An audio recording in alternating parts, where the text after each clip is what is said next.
Baik, selamat sahabat, selamat malam semuanya. Terima kasih kita boleh berkumpul dari Sabang sampai Merauke nih ya, ada di mana-mana. Kembali lagi PGSSI bersama-sama kita akan belajar pada sahabat ini adalah pelajaran dari buku sekolah sahabat kita yang berjudul Perbaktian dalam Pendidikan. Dan seperti biasa narasumber adalah Pendeta Dr. Jonathan Kuntara. Dan malam hari ini kita semua dapat berkumpul di sini untuk belajar bersama-sama pelajaran sekolah sahabat yang besok, yang di Indonesia ya, besok kita akan bagikan dan belajar bersama-sama dengan anggota jemaat kita. Nah, untuk membuka acara kita pada malam hari ini, kami mengundang kesiapan dari Evangelis Saronadi Butar-Butar dari Balikpapan. Ya, Pak Saronadi boleh di-unmute. Silakan doa. Baik. Mari kita tunduk kepala, kita berdoa. Bapa Semawi, kami mengucap syukur Tuhan atas hari Sabat yang suci ini. Kami boleh kembali memasukinya Tuhan oleh karena kemurahan-Mu. Kemurahan-Kemurahan-Mu telah melingkupi kami Tuhan sepanjang masa. Hingga tiba pada Sabat ini, satu Sabat lagi kami lebih dekat pada kedatangan-Mu ya Tuhan. Ya Bapa, kami akan memasuki hari Sabat-Mu yang suci. Ketika kami memasuki hari Sabat yang suci ini Tuhan, kami mengingat bahwa hari inilah hari yang Engkau sucikan. Maka sucikanlah kami Tuhan dari segala dosa dan pelanggaran kami, agar kami dapat layak di hadirat. Kami mengingat juga Tuhan bahwa hari inilah hari yang Engkau berkati. Maka berkatilah kami Tuhan sesuai dengan rancangan damai sejahtera yang telah Kau siapkan bagi kami masing-masing, pribadi lepas pribadi. Kami akan belajar tentang firman-Mu Tuhan. Kami akan mempelajari firman yang akan kami bagikan bagi anggota-anggota jemaat kami di gereja kami masing-masing. Oleh karena itu Tuhan bekali kami dengan Roh-Mu yang kudus, menuntun hati dan pikiran kami, sehingga pikiran kami tertuju kepadamu. Dan kami boleh dikuatkan oleh karena Engkaulah Tuhan yang menyertai kami. Sertailah kami Tuhan sepanjang acara yang akan kami lakukan pada malam hari ini.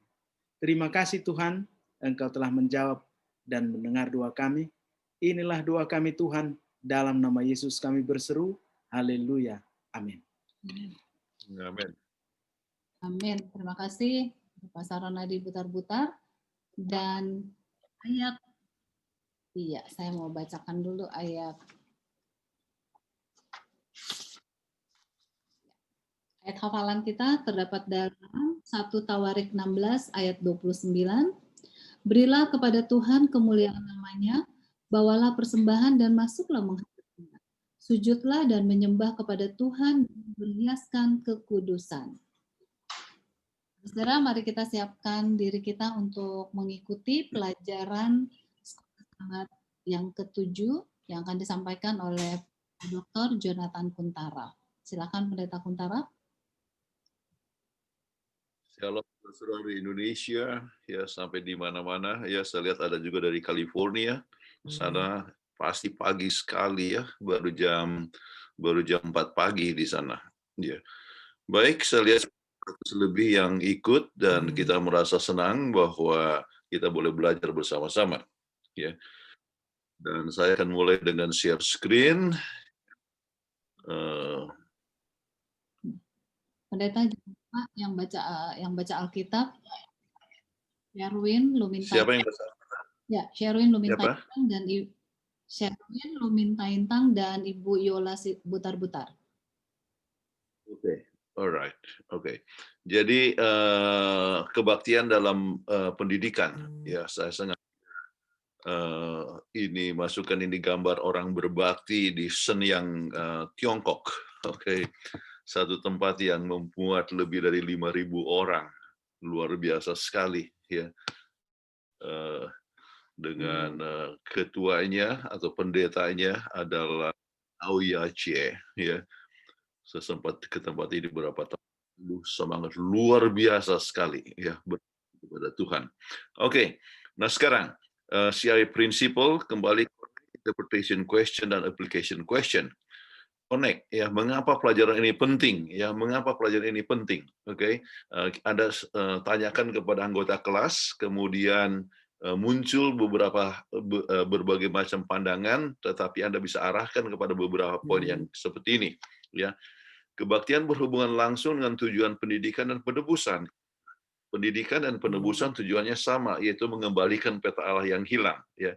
Jadi ini bagian kedua. Kebaktian adalah satu proses pendidikan dalam mengembalikan citra Allah yang hilang, supaya makin lama kita dapat memiliki akan tabiat Yesus, ya.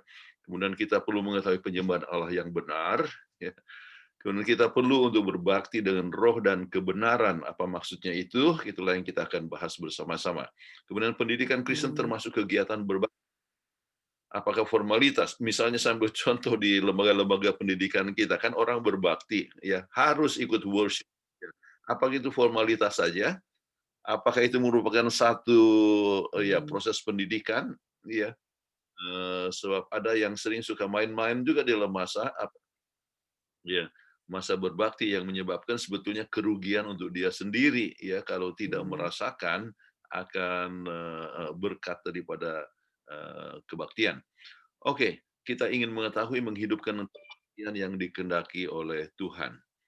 Nah, kita akan coba lihat lebih lanjut, ya, dalam ayat sudah diberikan tadi, ya, dan kita akan bahas nanti dengan lebih dalam, ya. Baik, interpretation question, apa yang Alkitab katakan tentang pelajaran ini, maka kita akan bagi hanya dalam 3 bagian, ya. Yaitu yang pertama, kita semua menyembah sesuatu. Kemudian perintah menyembah patung, kita akan coba bahas. Kemudian berbakti dalam roh dan kebenaran, ya. Jadi ini tiga poin yang sangat penting kita akan bahas bersama-sama. Jadi kita semua menyembah sesuatu, diskusikan, ya. Disebutkan bahwa setiap orang menyembah sesuatu. Apa yang orang umumnya sembah sekarang ini? Jadi apa yang orang sering sembah sekarang ini? Ya. Kita lihat bahwa Tuhan telah menciptakan manusia untuk dengan hak memilih dan juga sebagai makhluk untuk menyembah sesuatu, ya. Sebelum dosa, secara otomatis, ya, manusia akan menyembah pencipta. Setelah dosa, orang bisa menyembah yang salah. Apakah itu bisa sembah sekarang ini? Anda bisa tanyakan kepada anggota kelas, ya. Itu adalah masih banyak yang menyembah berhala sekarang ini, ya. Kita lihat orang-orang pergi ke biara-biara menyembah berhala dan sebagainya, ya. Kalau kita mengadakan tur misalnya ke Tiongkok, ya, maka selalu dibawa ke kuil-kuil dan di situ banyak sekali berhala-berhala. Kita pergi ke India dan dapatkan penyembahan berbagai macam berhala, ya. Jadi masih banyak orang yang menyembah berhala. Tetapi kita harus ingat, sesuatu yang kita kasih lebih dari Tuhan adalah berhala bagi kita. Ya. Jadi banyak orang yang menyembah uang. Ya. Kenapa? Ya, dia menggunakan lebih banyak waktu. Tujuannya adalah apa? Uang. Apakah juga ada yang menyembah HP? Jadi kita mengambil waktu banyak sekali dengan HP sampai lupa kepada Tuhan. Kemudian banyak yang menyembah kedudukan. Tujuan hidupnya adalah ada yang menyembah kendaraan yang mewah, oke? Atau banyak yang menyembah talenta atau menyembah diri pribadi atau yang menyembah bintang film, ya, idolanya, lebih cinta kepada idolanya daripada kepada Tuhan. Jadi banyak kemungkinan orang mempunyai iman pada berhala. Nah, kita coba lihat, ini saya kutip, tidak ada dalam pelajaran, tetapi bagus untuk dibaca kepada kita. Yang pertama, pertanyaan, ada berapa perintah berbakti pada 10 hukum? Ada berapa saudara-saudara perintah berbakti? Tanyakan kepada anggota kelas. Kemudian dengan sendirinya jawabannya adalah harus 3. Ya. Jadi dalam 10 hukum itu ada 3 yang berhubungan dengan kebaktian. Yaitu janganlah padamu ada ilah lain yang ada. Itu yang pertama kan. Kemudian jangan membuat patung dan menyembah. Kemudian bicara mengenai masalah ingatlah kamu akan hari Sabat. Nah sekarang, janganlah padamu ada ilah pada Daudku. Oke? Sherwin boleh tolong baca ini kutipan dari Patriarch and Prophets halaman 305. Jangan ada padamu Allah lain di hadapanku. Tuhan yang kekal, yang jadi dengan sendirinya, satu oknum yang tidak diciptakan. Dia sendiri sebagai sumber dan pemberi hidup kepada semua orang, adalah satu-satunya oknum yang berhak untuk disembah dan mendapat kehormatan yang terutama. Manusia dilarang untuk memberikan kepada benda-benda lainnya tempat yang utama di dalam pelayanan dan kasih mereka. Apa saja yang kita manjakan yang cenderung untuk mengurangi kasih kita kepada Allah atau menghalangi pelayanan yang harus diberikan kepada Dia, maka kita telah menjadikan hal itu sebagai ilah. Nah, ini satu hal yang kita harus berhati-hati. Apa saja, apa saja ya yang cenderung ya mengurangi kasih kita kepada Allah, ya maka kita sudah menjadikan itu sebagai ya. Jadi kita sebutkan beberapa hal yang tadi ya, mungkin mobil kita atau mungkin bintang film ya, ataupun berbagai macam hal yang lain. Baik, sekarang kita lihat kepada hukum yang kedua. Yola boleh tolong baca? Hukum yang kedua melarang perbaktian kepada Allah yang benar melalui patung-patung atau barang peta. Banyak bangsa kafir mengatakan bahwa patung-patung mereka itu hanyalah sekedar gambaran atau lambang oleh mana Allah itu disembah. Tetapi Allah telah menyatakan bahwa perbaktian seperti itu adalah dosa. Usaha untuk menggambarkan oknum yang kekal itu oleh benda-benda materi akan merendahkan dasar pemikiran manusia tentang Allah. Pikiran kita bila dipalingkan dari kesempurnaan Tuhan yang tidak terbatas itu akan tertarik kepada benda yang dijadikan gantinya kepada khalik itu. Dan apabila pandangannya tentang Allah telah direndahkan, maka demikian juga manusia itu akan menjadi merosot martabat. Boleh dikebawain lagi pendeta? Menjadi merosot martabatnya. Oke. Jadi inilah yang telah terjadi. Membuat patung. Patung apa saja ya. Kalau kita pergi ke Saint Peter ya, di sana banyak sekali patung Saint Peter Katedral ya di Vatikan ya. Kita lihat patung Petrus, kita lihat patung Yesus atau kita banyak sekali patung-patung di sana ya. Apa saja ya, maka itu merendahkan Tuhan ya. Kenapa? Sebab kita coba gantikan, tidak ada sesuatu yang bisa melambangkan akan Tuhan. Jadi merendahkan akan Tuhan. Dan kalau kita merendahkan Tuhan, moral kita pun menjadi rendah. Nah, itulah yang telah terjadi. Dan saya ingat Dr. Furkel ya, yang lama dia tulis Etika Kristen, salah satu pembahasannya dalam salah satu bukunya dia sebutkan juga begini. Yang manusia sembah, misalnya kalau buat patung, menyembah patung, ya, dan patung itu buatan dia. Kalau begitu sebetulnya dia menyembah dirinya sendiri. Itu satu poin juga yang penting kita harus ingat. Oke, jadi itulah sebabnya kita harus hanya menyembah kepada Tuhan saja. Nah, sekarang kita diajak, ya, mengapa kebaktian merupakan pusat dari pekabaran 3 malaikat, ya.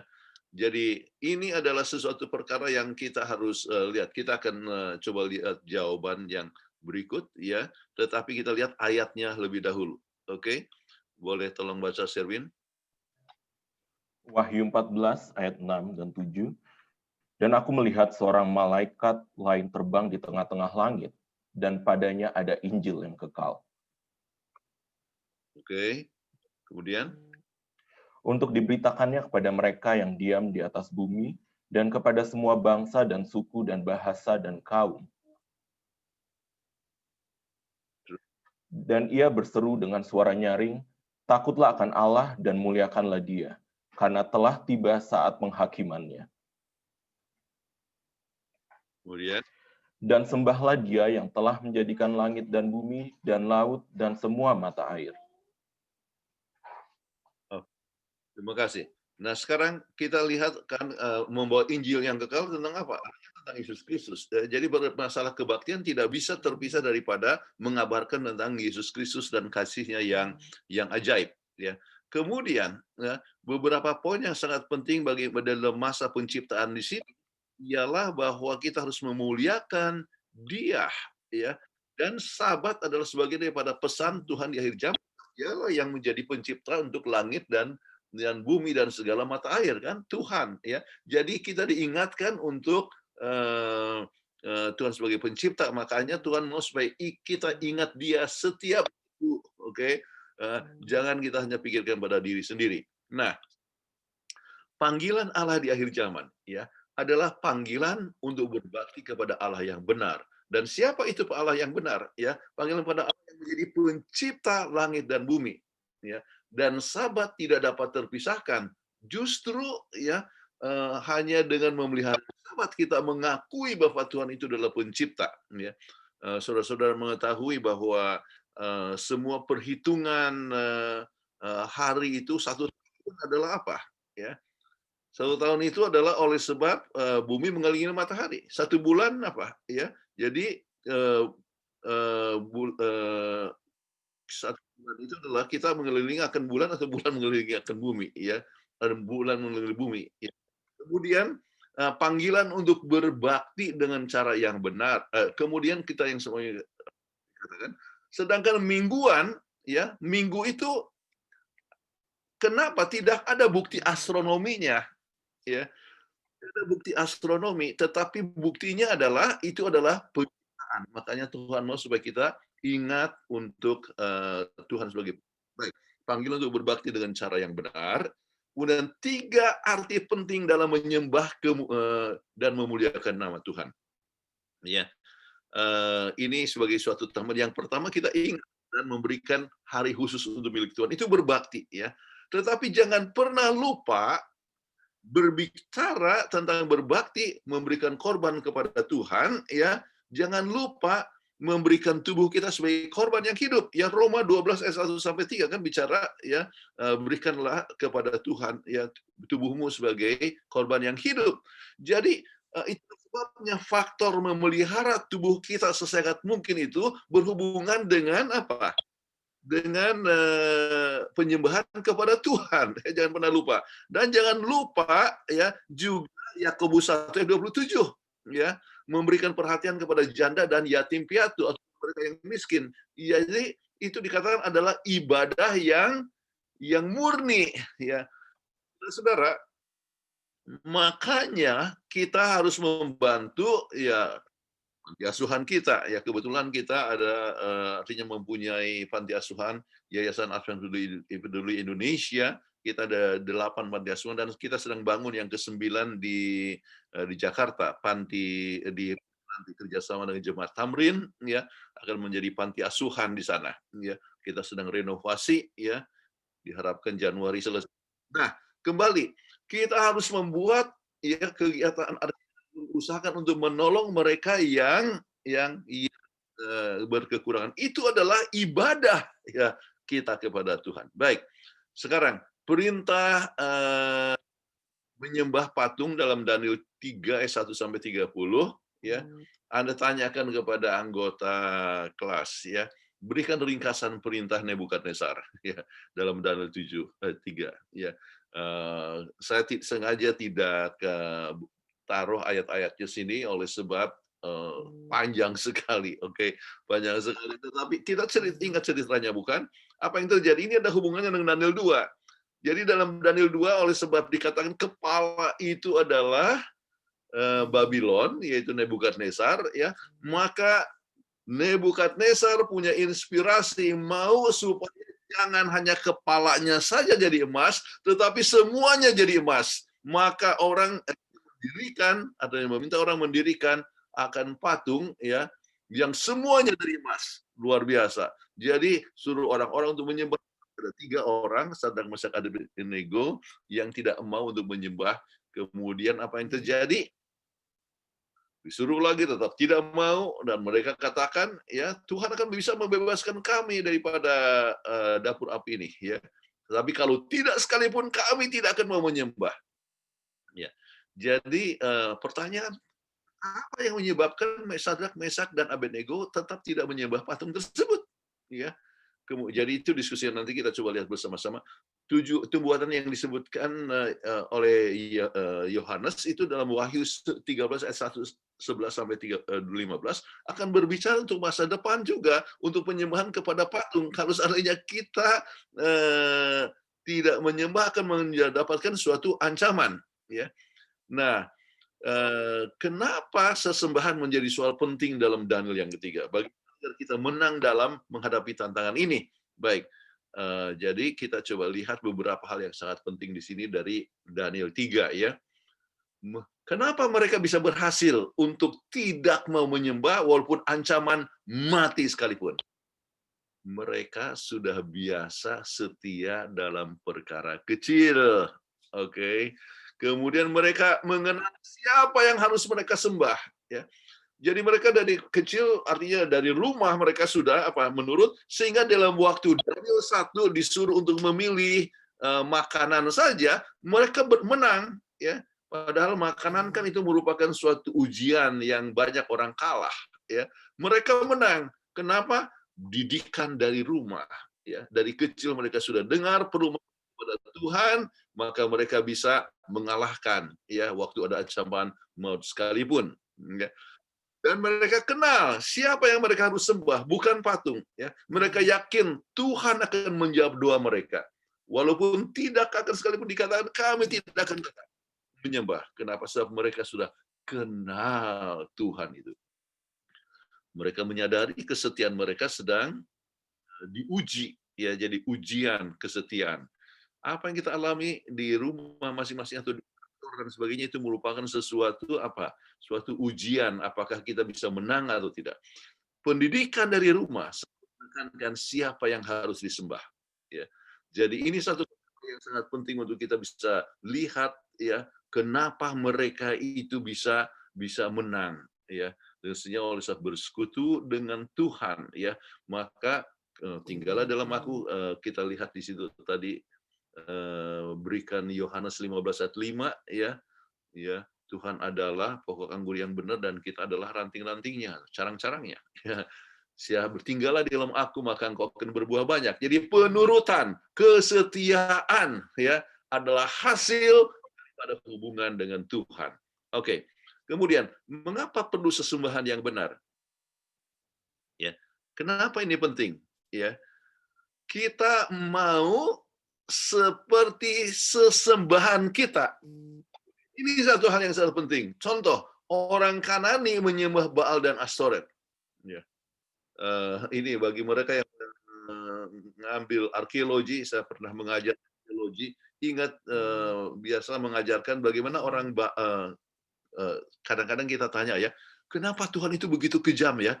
Semua orang Kanani, ya, itu harus dibunuh. Orang Amori apa semua harus dibunuh. Bukan hanya, ya, orangnya dibunuh, anak-anak dibunuh, orang tua dibunuh, sampai kepada binatangnya pun harus dibunuh. Kenapa, ya? Nah, waktu diadakan penemuan arkeologi, ya, dilihat dari tulisan-tulisan paku itu, ternyata mereka adalah penyembah Baal dan Astoret. Dan ternyata Baal dan Astoret itu, ya, biasa melakukan, ini adalah antara anak dengan ibunya. Oke. Baal itu adalah anak daripada Astoret. Nah, Astoret itu yang disebut dewa kesuburan, ya, dan sebagainya. Maka Baal biasa mengadakan hubungan seksual dengan ibunya sendiri, ya. Jadi kalau ada masa kekeringan, ya, maka mereka menyembah kepada Baal Astoret dan melakukan suatu hubungan seksual dan sebagainya. Maka itu menunjukkan mereka itu adalah dalam suatu hubungan yang penuh dengan kecabulan. Alright. Nah, orang selalu mau seperti sesembahannya. Jadi oleh sebab dewa mereka itu juga adalah dewa yang cabul, ya, maka hidup mereka itu pun adalah hidup yang cabul. Dan apa yang terjadi kalau terjadi berbagai macam percabulan, ya, maka penyakit-penyakitlah yang beredar. Nah, apa yang telah terjadi? Kenapa sampai binatang juga harus dimusnahkan? Mereka juga berhubungan dengan binatang, ya. Hal yang kita perhatikan bahwa sekarang juga ada tempat-tempat tertentu di mana orang berhubungan dengan binatang. Jadi itulah sebabnya sesembahan itu penting. Nah, baik, bila sesembahan kita adalah Allah ya, yang penuh kasih, maka akan bertumbuh dalam tabiat kita untuk memiliki kasih Allah. Ya. Jadi kita mau seperti yang kita sembah, oke? Kalau sesembahan kita adalah ilah lain, maka kita akan seperti ilah tersebut, sikap dan kehidupan kita. Jadi ini sangat penting sekali. Kenapa kebaktian menyembah Allah yang benar itu adalah satu hal yang sangat penting. Baik, berbakti dengan roh dan kebenaran. Apakah yang menjadi konteks dari deklarasi Yesus dalam Yohanes 4 ayat 24? Siapa yang punya bagi?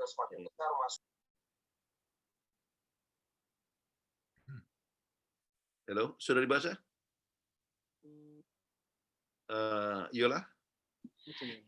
Allah itu roh, dan barang siapa menyembah dia, harus menyembahnya dalam roh dan kebenaran. Oke, roh, dan barang siapa yang menyembah dia harus menyembah dengan roh dan kebenaran. Nah sekarang ya kita selalu katakan marilah kita menyembah Tuhan dengan roh dan kebenaran. Ya, kalau kita lihat kepada pertanyaan pada hari Jumat akan ditanyakan apakah bisa salah satu atau tidak. Ya, ya. Jadi menyembah Tuhan dengan roh saja, ya, tanpa kebenaran, atau dengan kebenaran saja, misalnya tanpa dengan roh, ya. Apa yang terjadi kita akan coba singgung bersama-sama. Baik, apa artinya sembah Allah dengan roh dan kebenaran? Ya, ini ada beberapa poin yang sangat penting. Ya, yang pertama merasakan kehadiran Tuhan saat berbakti, yaitu adanya kehadiran Tuhan. Ya, kemudian berasal dari kasih Allah dari hasil hubungan dengan Tuhan. Jadi oleh sebab kita berhubungan dengan Tuhan, maka kita pun mempunyai suatu kasih Allah. Jadi kita mau berbakti kepada Allah yang kita kasihi. Oke. Kemudian berbakti ya, kepada Allah berbakti dengan benar. Oke. Kenapa? Oleh sebab kita tuntun kepada Allah. Allah itu bagaimana ya?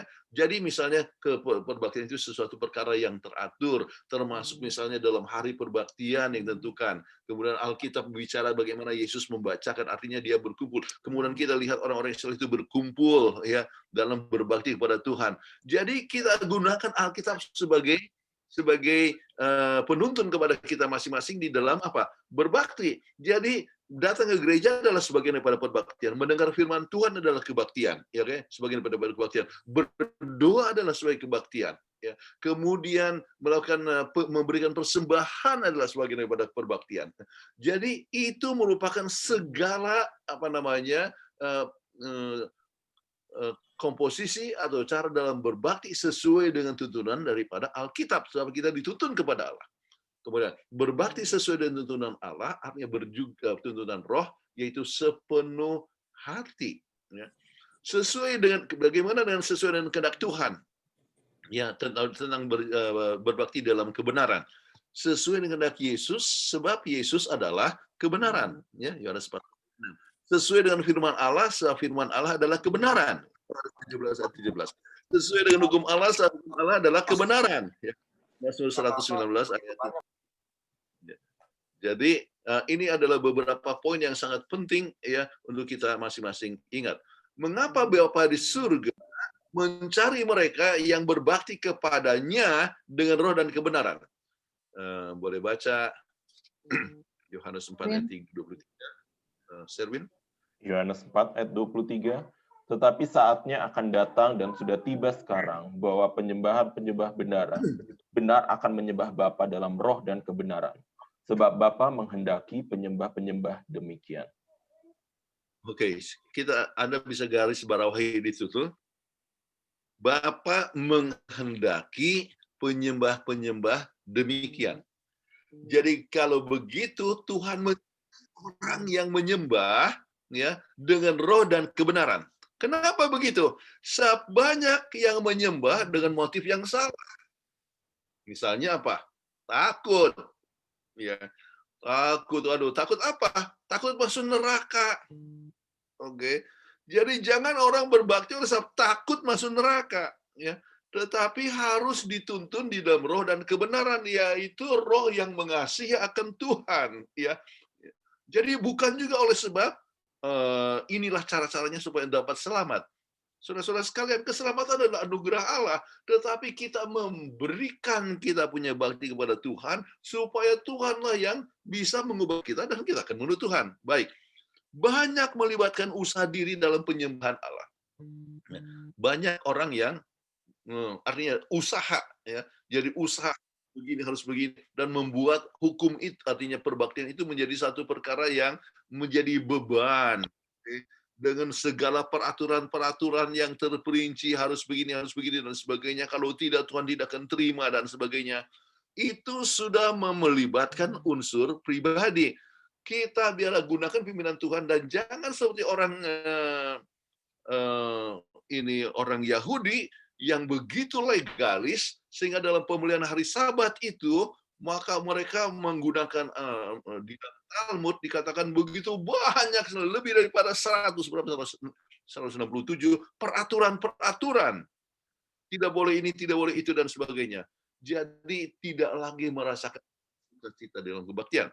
Jadi sebab itu Tuhan kita berbakti dengan roh dan kebenaran. Sebab berbakti dengan roh kebenaranlah yang akan memberikan hidup dan kuasa roh Tuhan. Sebab apa? Tanpa roh kita tidak berdaya dan tidak akan ada perubahan hidup.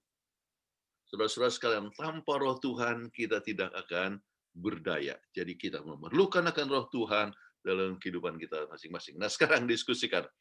Apakah mungkin berbakti dengan roh tanpa kebenaran? Mungkin atau tidak? Ya, banyak berbakti hanya dengan perasaan, dengan emosi saja. Ya, kadang-kadang berteriak-teriak. Saya pernah hadiri dalam satu perbaktian, ya, menyanyi, ya, berteriak-teriak, ya, dengan alat musik, dengan bukan hanya dengan drum, tetapi dengan gitar listrik yang keras, yang betul-betul membuat telinga jadi tidak gampang untuk mengerti, ya. Jadi arti berbaktian itu sudah hanya sekedar emosi saja. Jadi itu caranya, tetapi tidak di dalam kebenaran. Mungkin berbakti kebaktian dengan kebenaran, dengan tanpa roh. Ya mungkin, ya, yaitu misalnya suasana yang jadi kering sekali, yaitu semua harus dengan peraturan dan jadi tidak ada merasa sukacitanya lagi, ya. Nah, itulah sebabnya keduanya harus digabungkan, ya. Kita harus berbakti, ya, dengan roh dan kebenaran, dengan penuh sukacita, ya, dan mengikuti akan prinsip-prinsip yang diberikan oleh firman Tuhan. Kalau tidak, kebaktian menjadi hal yang legalis dan kita pulang kering, ya, tidak mendapatkan berkat. Alright. Mazmur, ya, telah merupakan bagian penting dalam kebaktian Israel, ya. Mazmur berapa yang telah memberikan inspirasi kepadamu, ya, dan mengapa? Nah, itu sudah bisa pilih dan bisa runikan. Ada yang kata, oh, Mazmur 150, ya, saya bergembiralah, ya, dan bersukacita, artinya pujilah dia dengan dadi dan kecapi dan segala macam, ya. Kemudian banyak masing-masing bisa berikan, tetapi pelajaran kita memberikan Mazmur 78 ayat 1 sampai 17, ya. Apa yang kita bisa pelajari dari sana? Ya.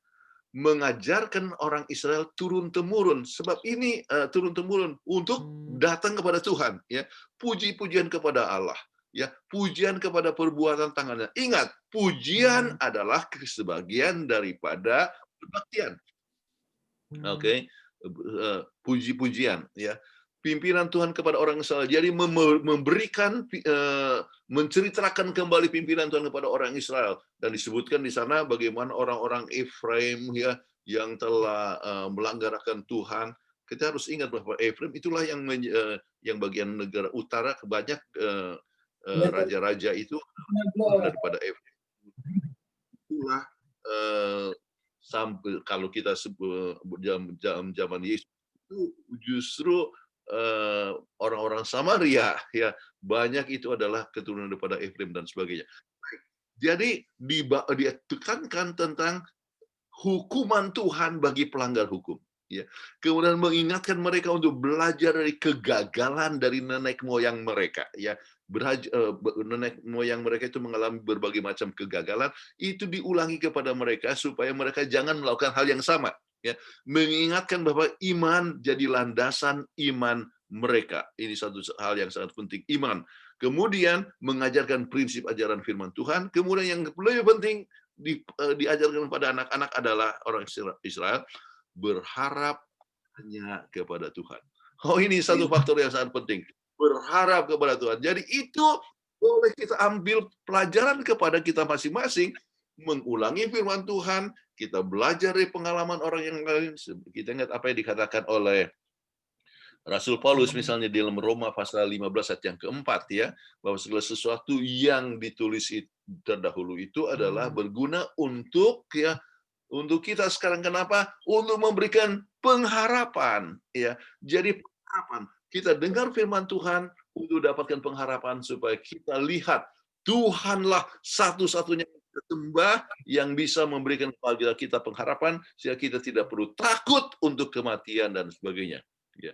Apalagi dalam masa COVID seperti ini, pengharapan kita harus betul-betul ditujukan kepada Tuhan. Baik. Nah, sekarang apakah arti berbakti kepada Allah dalam keindahan kesuciannya? Boleh tolong baca 1 Tawarik 16 ayat 29. 1 Tawarik 16 ayat 29. Berilah kepada Tuhan kemuliaan namanya.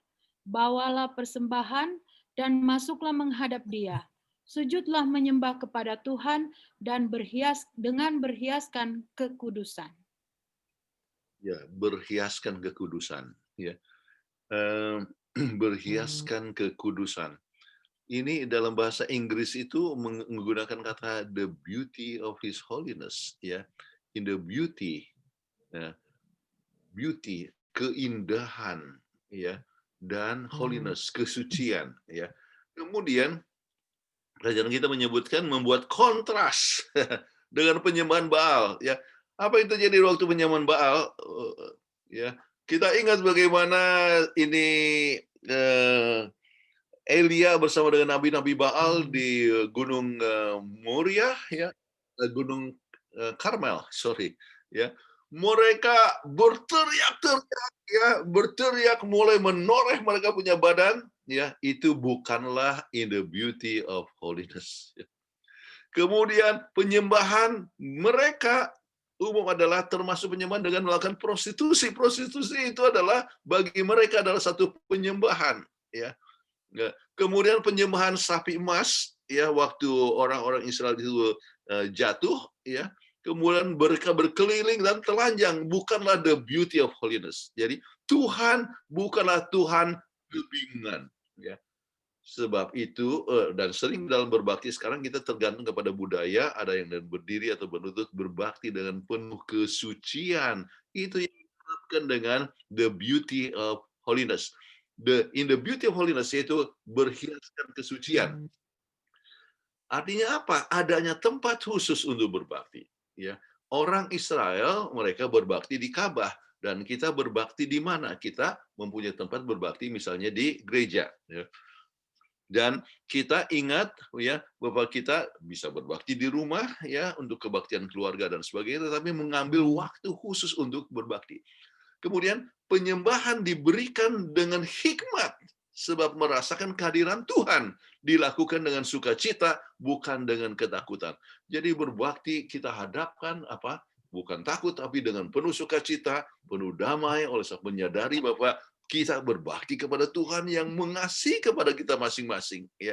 Kemudian memberikan pujian kepada Tuhan dengan merasakan kasih-Nya yang ajaib. Pujian adalah sebagian daripada kebaktian. Kemudian bersekutu dengan indah dengan sesama, ya, penyembah Allah sebab mempunyai iman dan pengharapan yang sama. Jadi persekutuan. Jadi berbakti itu bersekutu dengan Tuhan dan bersekutu dengan sesama manusia. Kenapa? Kita punya iman yang sama, berbakti kepada Allah yang sama, dan mempunyai pengharapan yang sama. Itulah sebabnya kadang-kadang sekarang, ya, kalau oleh sebab kita tidak ke gereja, oleh sebab masalah COVID, kadang-kadang ada perasaan apa? Kerinduan. Oh, kapan lagi kita berbakti? Kenapa? Sebab adanya suasana yang indah di dalam persekutuan bersama dengan Tuhan. Ya, kita sekarang bersekutu dengan secara virtual, ya. Tetapi ya, kita akan merasakan sesuatu perkara yang lebih indah, misalnya di dalam persekutuan bersama-sama, berbakti bersama-sama. Oke. Nah, sekarang jangan berbakti sebab tradisi, ya. Jadi apa yang terjadi, pembahasan daripada Markus 7 ayat 5-13 itu, orang-orang mengkritik Yesus oleh sebab mereka tidak basuh tangan, oleh sebab mereka dirasa bahwa itulah yang bisa memberi sucian, ya, dan sebagainya. Tetapi lupa itu adalah penyucian dari luar saja, ya.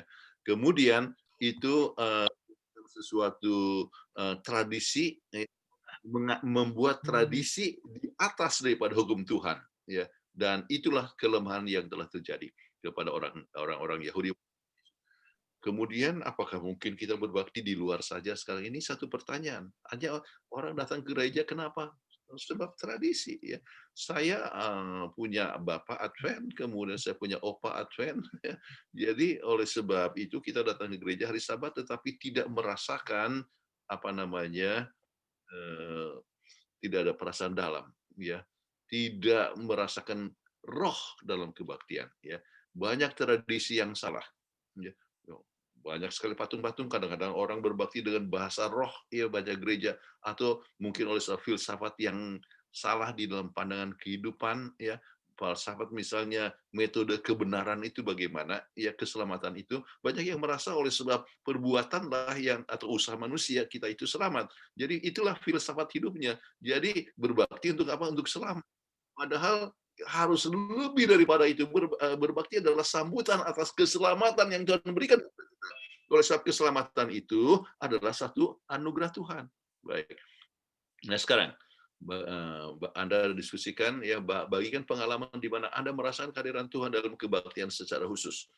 Jadi cerita daripada Anda sendiri, atau siapa yang telah menjadi mentor bagi Anda dalam mencari Tuhan dan berbakti dalam roh dan kebenaran, ya. Jadi Anda bisa bagikan kepada teman bagaimana pengalaman daripada Anda, ya, dalam petunjuk, mungkin dari orang tua kah, atau dari seorang pendeta kah, sampai seorang itu Anda bisa merasakan sukacita di dalam berbakti di dalam roh dan kebenaran. Kemudian kesimpulan. Sementara semua kita mempunyai kerinduan untuk menyembah sesuatu, dosa telah membuat manusia mempunyai pilihan yang salah. Sesembahan yang salah membuat kehidupan yang salah. Nah, ini satu hal yang sangat penting.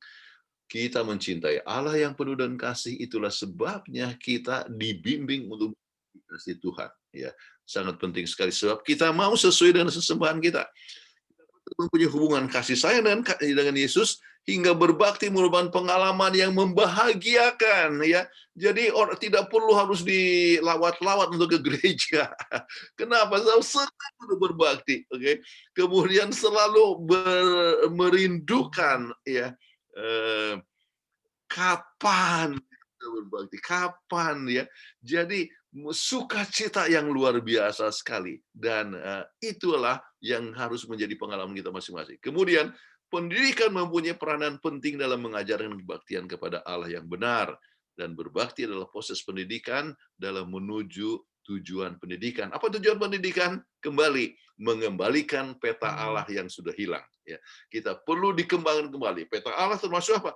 Kasih sayang, dan itu dapat terbentuk melalui kebaktian. Ya, kita belajar untuk lebih mengasihi, kita lebih belajar untuk menolong sesama manusia. Ya, kita dapat belajar untuk berbuat berbagai macam kebaikan.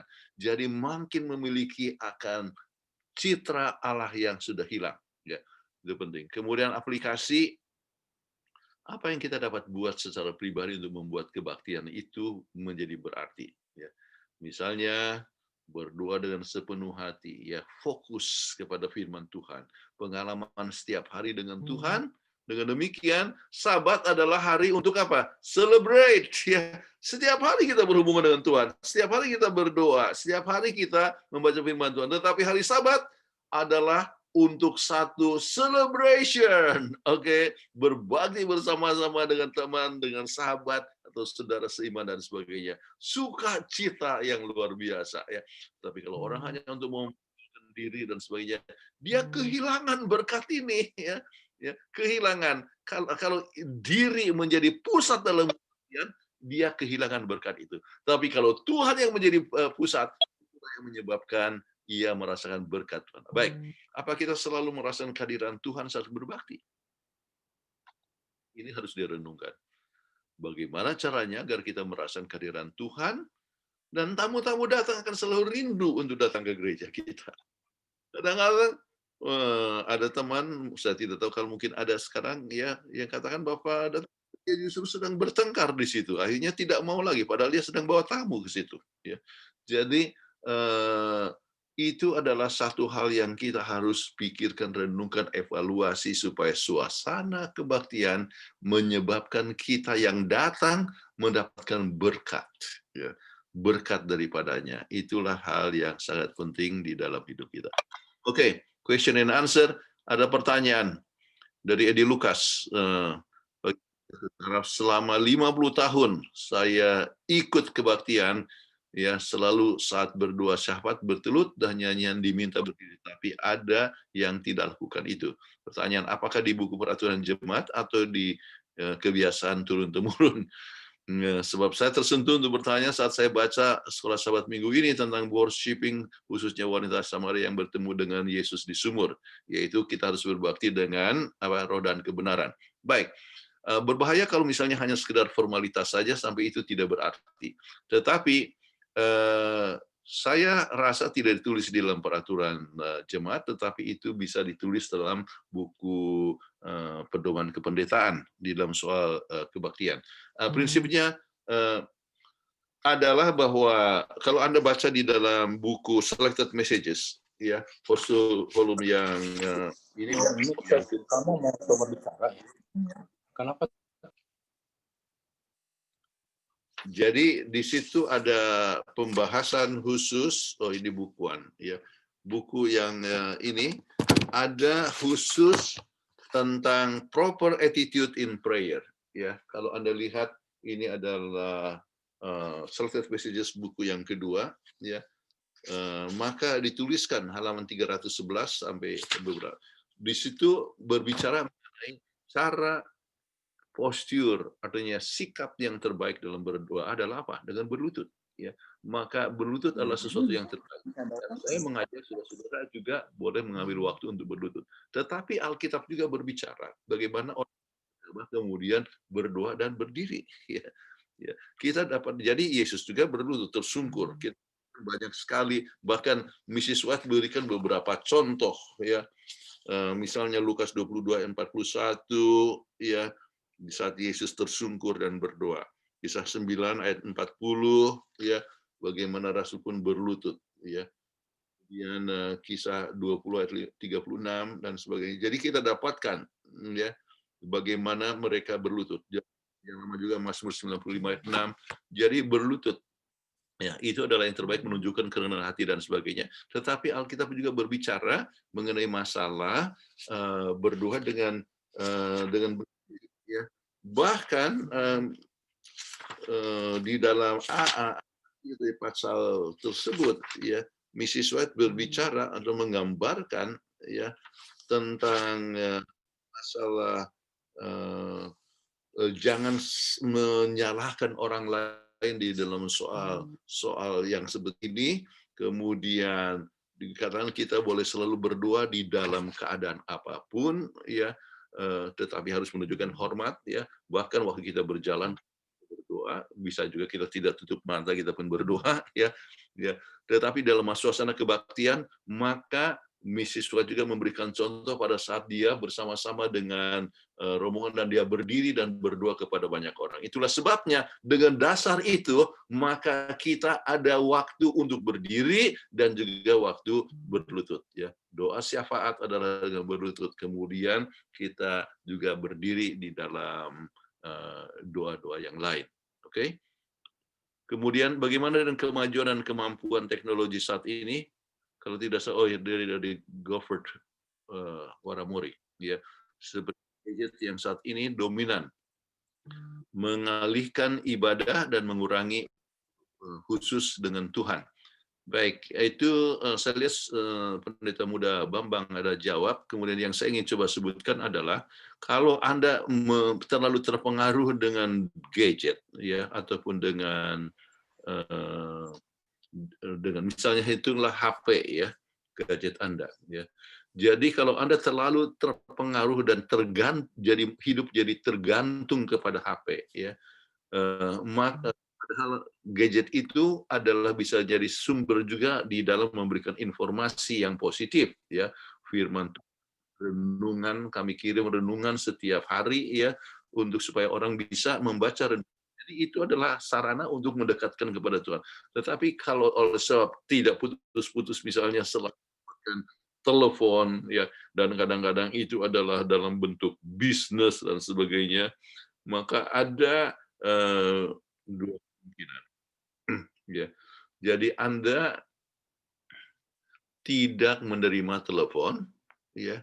Jadi Anda bisa blok untuk tidak telepon pada hari Sabat, ya. Atau ada yang disebutkan, ya, adalah menggunakan Sabat, ya, atau Sabat untuk HP, untuk gadget. Apanya maksudnya?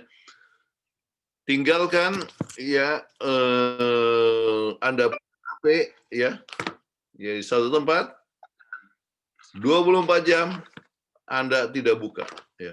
Dan Anda berbakti langsung, ya, kalau baca Alkitab langsung baca Alkitab, ya, Alkitab yang sebenarnya, kemudian membaca Roh Nubuat, ya. Jadi kita mempunyai Sabat khusus HP. Jadi Anda tidak tergoda, oke, ya. Jadi tidak peduli, dan kalau Anda sudah biasakan itu, orang tidak akan terpengaruh, oke. Jadi gadget, tidak pakai gadget pada hari Sabat, ya. Tetapi kalau seandainya Anda bisa mengontrol diri, dengan demikian memang tujuan daripada gadget itu adalah untuk mendekatkan diri kepada Tuhan, ya, maka Anda masih boleh tetap gunakan gadget, sebab di sini kan banyak kita adanya semua tulisan Roh Nubuat ada di sini, ya. Semua Alkitab dari berbagai macam bahasa ada di sini dan sebagainya, ya. Khotbah-khotbah bisa dapat dari sini. Jadi itulah yang terbaik, menggunakan gadget untuk kemuliaan bagi nama Tuhan.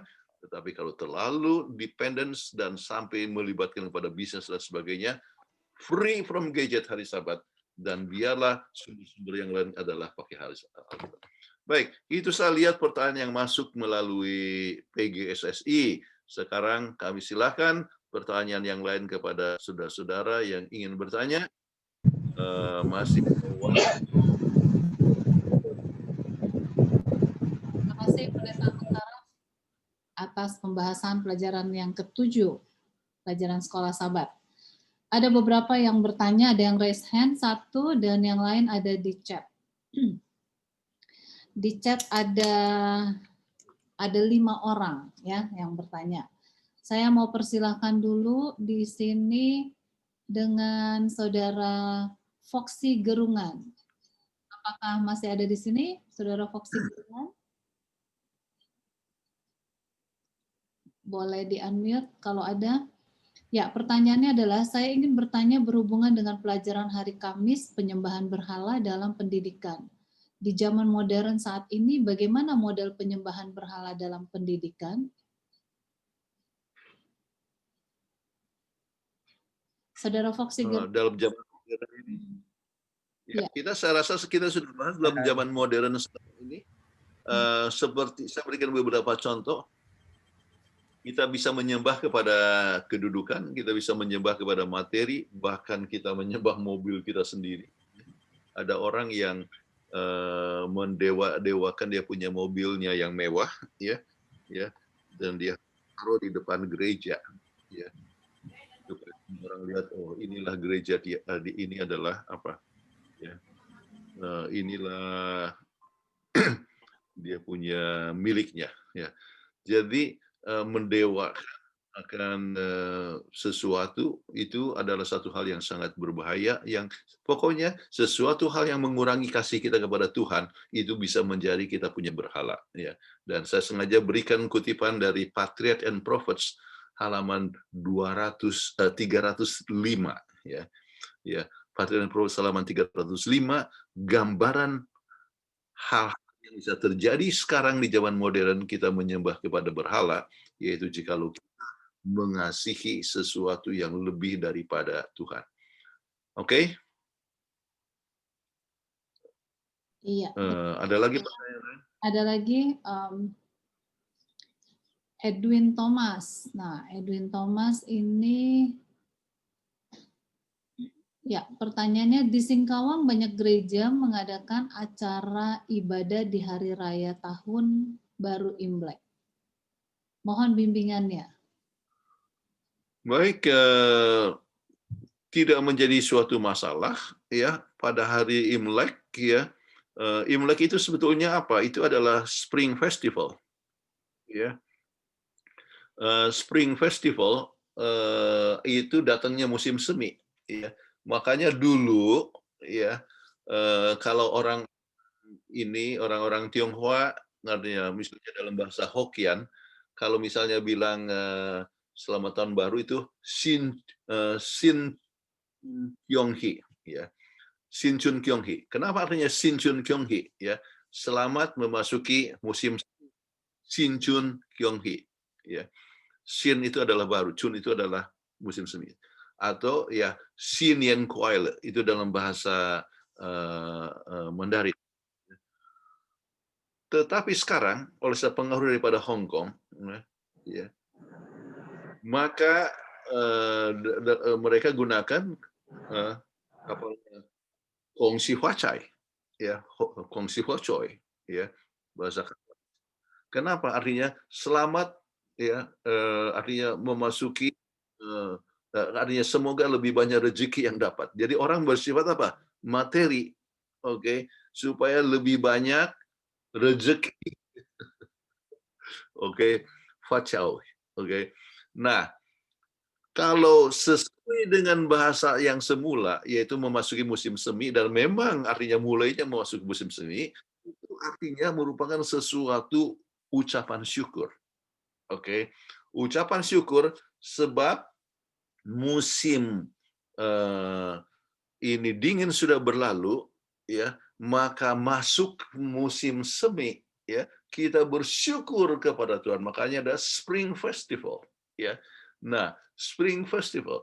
Jadi itu adalah untuk bersuka cita, ya. Jadi kalau orang mengadakan suatu kebaktian, ya, pada Imlek dan bersyukur oleh sebab sudah bisa memasuki, ya, akan kehidupan masuk di musim semi, yaitu kalau musim semi, saudara-saudara sekalian, wah, kalau Anda hidup di tempat yang ada 4 musim, ya, seperti kami di sini, maka musim semi itu memberikan sukacita, ya. Musim dingin itu, aduh, dingin sekali, mau keluar nggak bisa, ada salju apa semua, ya, dingin, udaranya dingin apa semua, ya. Jadi memasuki musim semi, kita lihat, ya, artinya bunga-bunga mulai artinya mulai dengan daunnya, kemudian akhirnya bunga-bunga itu kelihatan dengan penuh indah sekali, ya. Makanya orang datang ke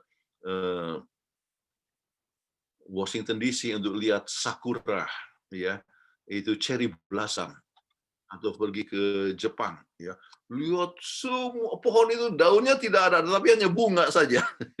Ya, jadi satu perkara yang sangat indah sekali. Oke. Jadi kalau kita masuk ke situ kan memberikan ucapan syukur, ya Tuhan sudah masuk musim semi. Jadi adakan kebaktian ucapan syukur, tidak masalah, ya. Jadi mudah-mudahan ini menjawab. Jadi kebetulan di Singkawang itu, ya, itu kota Chinese, ya, untuk di Indonesia ini sebab lebih banyak Chinese-nya daripada, sama seperti Pontianak dulu, ya, itu lebih banyak Chinese-nya daripada orang Indonesianya. Jadi kalau ada kebaktian, maka tidak masalah, ya, pada masa Imlek untuk ucapan syukur, ya, tetapi bukan untuk penyembahan berhala. Baik, terima kasih. Semoga terjawab ya untuk Bapak Tommy. Dan selanjutnya saya akan berikan kesempatan kepada Bapak Lodi Surentu yang sudah raise hand. Silakan Pak Lodi di unmute. Terima kasih. Selamat malam, selamat sahabat. Pak Pendeta, di akhir-akhir ini kita melihat bahwa dalam pelaksanaan ibadah di dalam gereja kita seringkali merasakan kekusukan itu, kehikmatan itu sudah mulai berkurang. Dengan tidak bermaksud untuk membanding-bandingkan dengan gereja lain. Kebetulan saya banyak kesempatan menghadiri acara-acara mereka. Kalau lagi puji-pujian luar biasa, tetapi di saat kusuk, betul-betul kusuk, betul-betul menghadap Tuhan. Fenomena apa yang sedang terjadi di gereja kita? Itu yang pertama. Yang kedua, Pak Pendeta, kita sadari atau tidak sadari seringkali khotbah yang ada dari mimbar, khotbah yang disampaikan seringkali itu betul-betul dipersiapkan untuk menyerang anggota. Apalagi kalau seandainya itu berselisih. Ada perselisihan di dalam jemaat. Dan bagaimana kira-kira pendeta memberikan masukan kondisi seperti ini yang sedang terjadi jemaat? Apakah itu pendeta? Apakah itu kaum awam? Banyak kali atau sering terjadi menyediakan khotbah khusus untuk menyerang anggota jemaat yang lain. Dan sebaliknya. Terima kasih. Shalom, selamat malam. Terima kasih Pak Lodi. Silakan Pendeta Kuntara untuk dijawab. Terima kasih. Baik, kita percaya bahwa harus ada dua faktor yang sangat penting ya di dalam kebaktian itu. Yaitu apa? Roh dan kebenaran. Ya. Itulah sebabnya ya kita harus mempunyai kedua. Ya. Nah sekarang kalau misalnya gereja yang lain itu ya kelihatan nyanyi dengan sangat smart sekali, kemudian sangat khusyuk sekali pada saat ya mendengar firman Tuhan, maka itu artinya dia mempunyai apa? Roh. Ya. Tetapi bukan berarti mereka mempunyai kebenaran. Ya. Kenapa saya kalian tidak selamanya mempunyai suatu kebenaran? Ya, mungkin saja ya isi daripada firman Tuhan yang diberikan itu ya tidak sesuai dengan apa yang firman Tuhan Allah katakan. Jadi saya sebutkan sesuai dengan kebenaran, meliputi saya sebutkan harus sesuai dengan Yesus Kristus, sesuai dengan firman Allah, sesuai dengan hukum Allah. Itu artinya kita berbakti di dalam kebenaran. Ya. Kemudian membawa kepada kita perubahan hidup untuk menghidupkan akan kehendak Tuhan. Ya. Jadi harus pada faktor itu.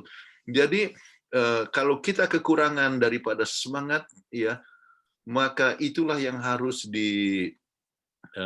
diajarkan kepada anggota kita supaya kita dapat berbakti dengan penuh rasa kesungguhan, penuh cita, penuh dengan rasa damai, dan mendengar firman Tuhan, kita mendengar firman Tuhan dengan penuh perhatian, ya, maka kita bisa merasakan, ya, dengan roh, ya. Tetapi juga kita mengetahui adanya kebenaran, sebab itu adalah satu hal yang mengubah kehidupan kita untuk bertumbuh dalam kerohanian, dan itu adalah firman Tuhan. Oke, baik. Dan ini menjawab juga pertanyaan daripada saudara yang Lodi untuk faktor yang kedua tadi, ya, yaitu bahwa khotbahnya itu kalau hanya untuk ditujukan untuk menemplak seseorang, ya sudah diatur ya oleh sebab ada suatu masalah, maka itu bukan kemauan, bukanlah dalam kebenaran, tetapi itu adalah kemauan pribadi. Oke, nah. Saudara-saudara sekalian, doa itu ya harus kita banyak doakan. Ya, saya selalu bertanya, ya, kalau mau disuruh berdoa, ya, apa kebutuhan di situ, ya. Kemudian saya, artinya tempoh hari saya diminta misalnya untuk khotbah di Cengkareng, dan saya tanyakan apa kebutuhannya. Oh, mereka tentang peranan daripada gereja dan sebagainya. Oke, jadi saya berikan what is a church. Kemudian seperti nanti, yaitu kalau di Indonesia itu artinya besok, ya, saya khotbah jemaat di Timika, ya. Saya lihat mungkin Gofford ada di sini, ya. Jadi saya tanya apa? Oh, masalah goncangan ini, ya. Jadi saya siapkan khotbah tentang bagaimana supaya kita bisa berhasil menang dalam masa kegoncangan. Jadi masa kegoncangan adalah khotbah. Jadi selalu kita tanya temanya, dan kita harus berdoa untuk menyiapkan akan khotbah itu, ya. Jadi jangan sampai, ya, oleh sebab saya ada musuh saya, jadi ini khotbah ini ditujukan pada musuh. Itu bukan, ya, kebenaran. Itu adalah kemauan pribadi, ya. Jadi Saudara Sorrento sesudah terima pelajaran sekolah Sabat ini bisa juga memberikan panduan kepada jemaat, ya, untuk mengingatkan mereka, ya. Ingatlah kita harus berbakti dengan roh dan kebenaran. Jadi bukan untuk menemplak tetapi kadang-kadang khotbah walaupun kita siapkan itu adalah menemplak, tetapi kita rasakan bahwa itu adalah kehendak Tuhan, bukan oleh sebab dia dimusuhin, tetapi oleh sebab memang Tuhan berbicara kepada dia.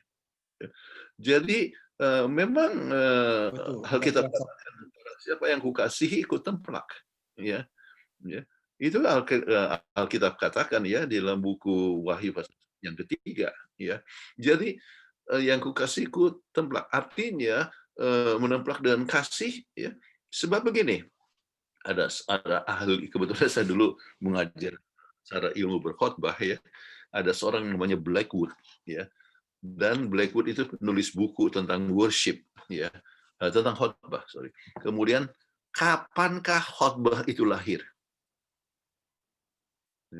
Kapankah khotbah itu lahir? Ya, maka jawabnya adalah apa? Khotbah itu lahir di rumah anggota.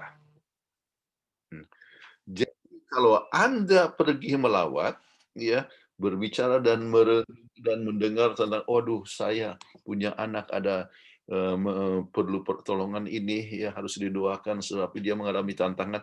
Jadi dari situlah lahir, ya, ide, ya, untuk memberikan pengharapan kepada orang tua dalam mendidik akan anak-anak, ya. Maka mulailah berdoa dan mulai menyusun khotbah untuk memberikan makanan kepada keluarga, dan sebab umumnya juga adalah kebutuhan daripada jemaat-jemaat, anggota jemaat yang lain. Jadi lahirnya khotbah, ya, adalah di rumah anggota. Kalau pendetanya melawat. Dan mungkin juga waktu melawat terjadi pertengkaran. Jadi itulah sebabnya pendeta mengkhotbahkan tentang persatuan, tetapi bukan untuk, ya, untuk menemplak salah satu, tidak, ya, tetapi untuk melihat bahwa Yesus adalah solusi dalam perbedaan pendapat. Kalau kita menghadapi itu, berdekat dengan Tuhan, maka kita akan lebih dekat satu sama lain. Jadi itu mudah-mudahan dapat menjawab bahwa tidak boleh, artinya orang melihat adanya musuh kemudian dia gunakan untuk templak. Itu adalah no, ya. Khotbah haruslah sesuai dengan kebutuhan, ya, namun dengan menggunakan firman Tuhan, dan kita harus berdoa memberikan khotbah yang tepat. Terima kasih, Pendeta. Terima kasih. Terima kasih. Kita akan lanjut yang di chat, ya, Pendeta, dari Morten Valen. Ya, Morten Valen tadi mana pertanyaannya? Selamat Sabat. Pertanyaan saya, apa respon kita sebagai umat Tuhan terhadap perbantuan yang mengedepankan kebaikan dan kebersamaan dalam tanda kutip toleransi? Boleh dikoreksi, Saudara Morten, apa benar? Baik, terima kasih. Pertanyaannya? Pertanyaan saya begini, apa respon Gimana? kita sebagai umat Tuhan terhadap perbaktian yang mengedepankan kebaikan dan kebersamaan dalam tanda kutip toleransi. Ya, untuk saya kebaikan dan kebersamaan ya adalah sesuatu perkara yang baik, ya. Dan selama tidak melupakan bahwa Tuhan adalah sumber kebaikan dan Tuhan juga yang menghendaki supaya kita mempunyai kebersamaan. Di dalam buku Yohanes pasal 17 yang dikatakan, hendaklah kamu menjadi satu sama seperti kita satu adanya, Bapa dan aku satu adanya. Jadi itu kan kebersamaan, ya. Jadi Tuhan menghendaki supaya adanya satu persatuan. Jadi lihatlah apa yang Alkitab katakan tentang persatuan. Kemudian tentang kebaikan. Bukankah Yesus juga menggunakan hari Sabat sebagai hari untuk berbuat kebaikan? Bukankah kita diajak untuk menunjukkan supaya kita murah hati, berbagailah orang yang murah hatinya. Ya. Jadi kebaikan, ya, kemurahan itu adalah sesuatu perkara yang sangat penting.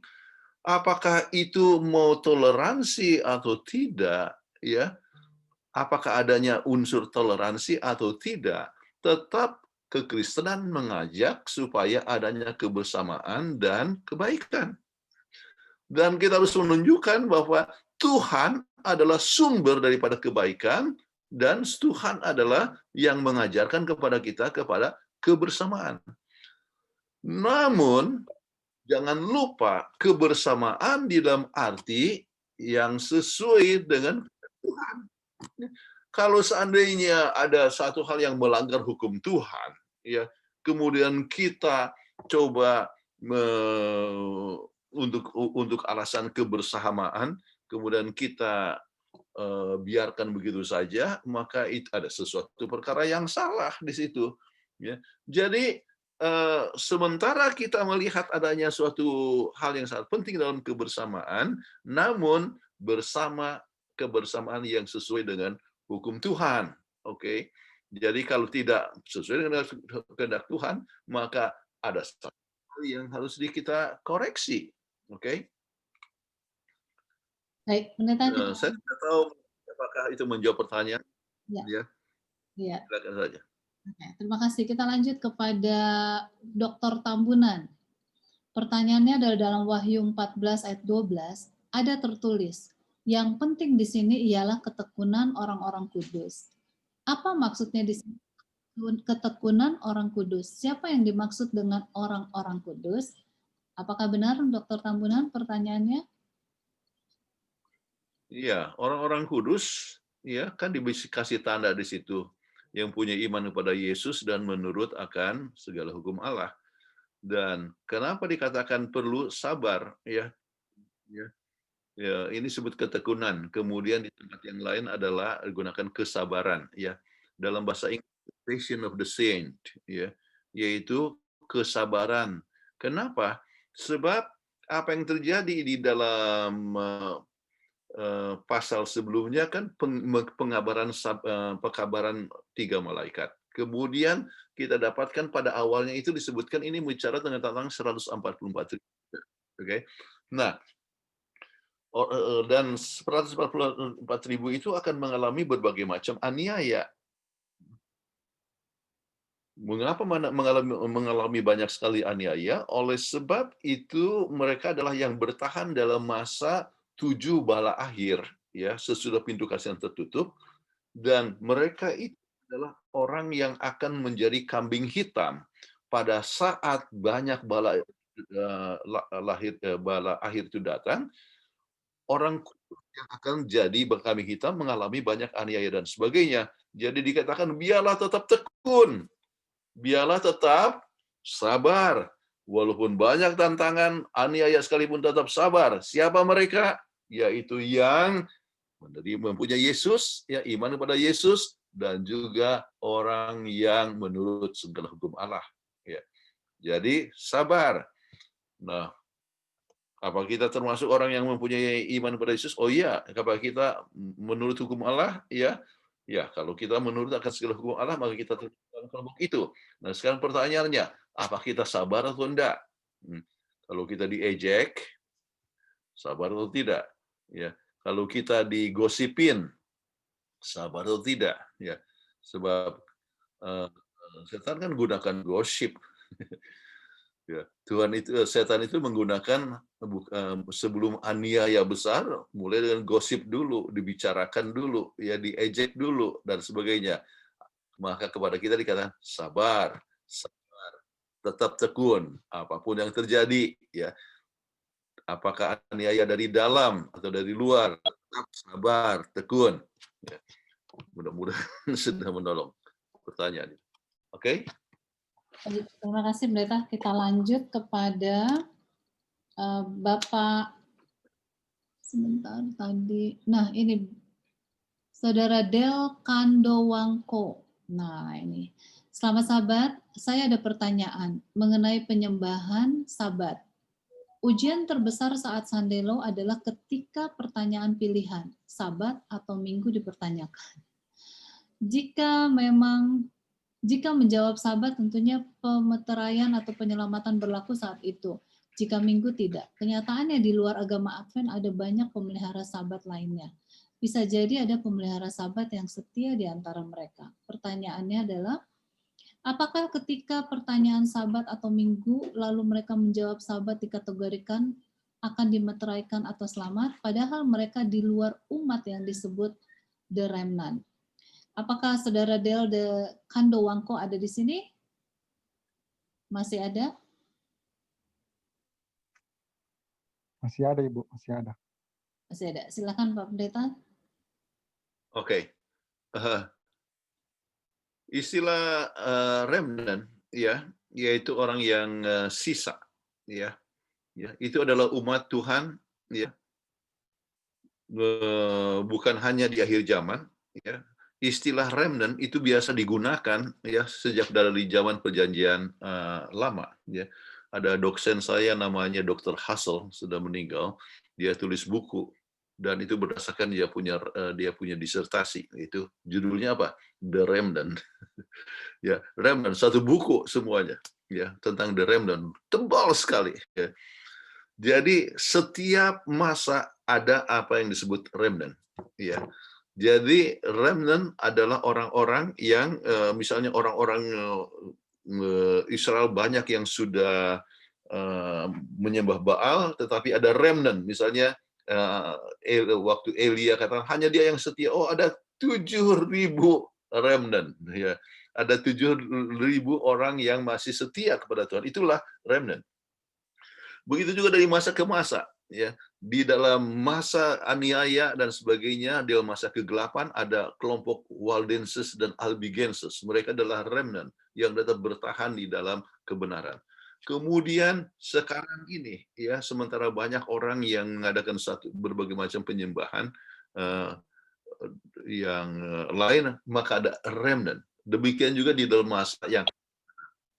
Nah, masalah remnant, ya. Itu bukan hanya sekedar di dalam soal Sabat, ya, tetapi juga ya mempunyai ajaran yang sesuai dengan Yesus Kristus, ya.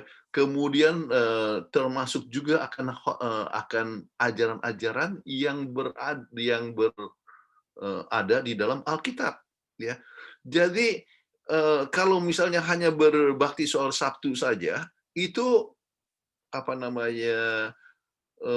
Hanya kalau misalnya banyak tentang hari Sabtu saja, itu banyak remnant itu. Ada 200 lebih daripada kelompok gereja yang berbakti pada hari Sabtu. Tetapi lebih daripada hanya remnant, tetapi juga mengikuti kepada Yesus dan mengikuti kemana Yesus itu pergi. Ya. Dan itu meliputi akan segala macam, termasuk segala pola hidup dan sebagainya. Ya.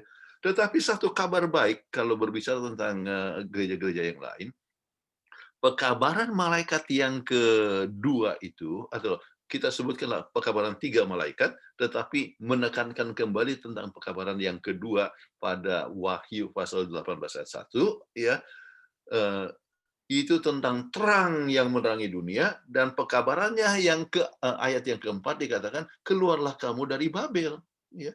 Jadi mungkin saja pelihara hari Sabat, tetapi mungkin masih ada ajaran-ajaran yang membingungkan yang masih berada di dalam suasana yang tidak sesuai dengan Alkitab, maka akan banyak yang akan bergabung dengan gereja kita. Ya. Mungkin juga tidak selamanya dalam bentuk organisasi, tetapi kita berbicara tentang apa? Semua pola hidup atau segala ajaran-ajaran yang Tuhan katakan. Sebab mereka yang betul-betul akan siap untuk kedatangan Yesus itu, ya, adalah mereka yang benar-benar mempunyai tabiat Yesus. Ya. Jadi bukan hanya sekedar Sabat, tetapi mempunyai tabiat Yesus. Dan yang mempunyai tabiat Yesus itulah yang akan artinya yang bisa hidup di kerajaan surga, ya, mempunyai tabiat Yesus. Oke. Mudah-mudahan ini bisa menjawab apa yang ditanyakan oleh saudara Dale tersebut. Iya, terima kasih Pendeta. Kita akan kembali kepada Bapak Marbun. Pak Marbun, silakan mau bertanya, boleh dibuka, boleh di-unmute. Selamat Sabat Pak Kuntaraf, Pak Pendeta. Saya Marbun, yang jelas saya adalah murid Pak Kuntaraf. Oke, pertanyaan saya sehubungan dengan Daniel 7 ayat 25. Ia yang mengubah waktu dan hukum. Tentang waktu dan hukum kita udah paham, mengubah ya dari hari Sabat ke hari Minggu. Tetapi ada bawaan yang terlibat yang berubah juga di sini, yaitu urutan bulan. Desember sesungguhnya bukanlah bulan 12, akhir tahun di mana kita rayakan sangat besar. Ya, Desember itu adalah deka atau bulan ke-10 sebenarnya menurut tanggalan Alkitab. Kalau tanggalan Romawi itu menjadi bulan 12. Baik, ke pertanyaan saya kurang lebih kebaktian yang lebih spektakuler pada bulan Desember ini, artinya kita mengakomodasi sebenarnya perubahan tanggal dan hukum yang telah dibuat itu. Nah, pertanyaan saya Pak, komentar Pak Kuntaraf, perbaktian bulan Desember, yang sesungguhnya bahwa perbaktian akhir tahun itu, kalau kita lihat adalah di Februari, itu menurut tanggalannya ya Pak ya, yang saya pahami. Terima kasih. Terima kasih. Seperti yang saya sebutkan bahwa masalah tahun ya itu adalah berdasarkan rotasi bumi kepada matahari ya. Kemudian juga bulan kita tahu itu berdasarkan bulan. Kemudian yang berdasarkan artinya mingguan itu adalah berdasarkan apa? Penciptaan. Jadi weekly cycle itu tidak pernah berubah. Jadi yang kita berbakti ya. Jadi yang kita berbakti adalah ya, untuk peringatkan kepada penciptaan adalah hari Sabat. Ya. Nah, kalau orang berbakti pada kesempatan yang lain, ya, untuk mengadakan suatu ucapan syukur dan sebagainya, itu bukanlah sesuatu perkara yang salah. Ya. Kita tidak menyembah kepada tahun, ya. Apakah itu mau bulan Februari ataupun Desember, kita tidak menyembah tahun. Kita mengucap syukur ya kepada Tuhan atas pimpinan Tuhan ya. 12 bulan yang telah lewat, Tuhan sudah memimpin kita.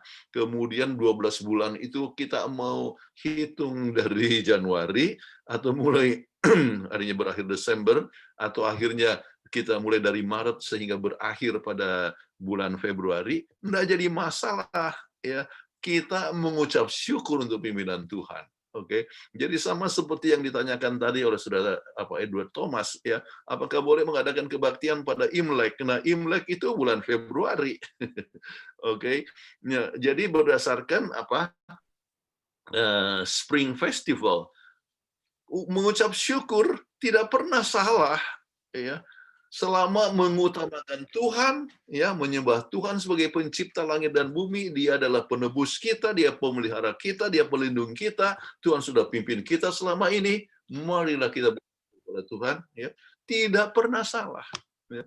Jadi untuk saya secara pribadi mau adakan itu tahun pada bulan Desember ataupun mau bulan Februari, ya seperti orang Tionghoa, ya sampai sekarang tetap Februari, ya enggak jadi masalah, ya toh bersyukur kepada Tuhan. Kita boleh bersyukur kepada Tuhan setiap hari.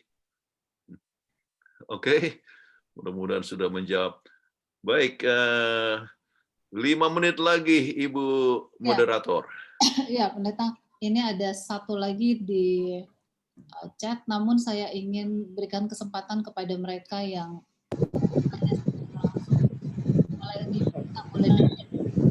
Satu boleh. Ya, silakan Pak Moderator ya. Ya. Silakan Pak. Satu pertanyaan Pendeta Bentara.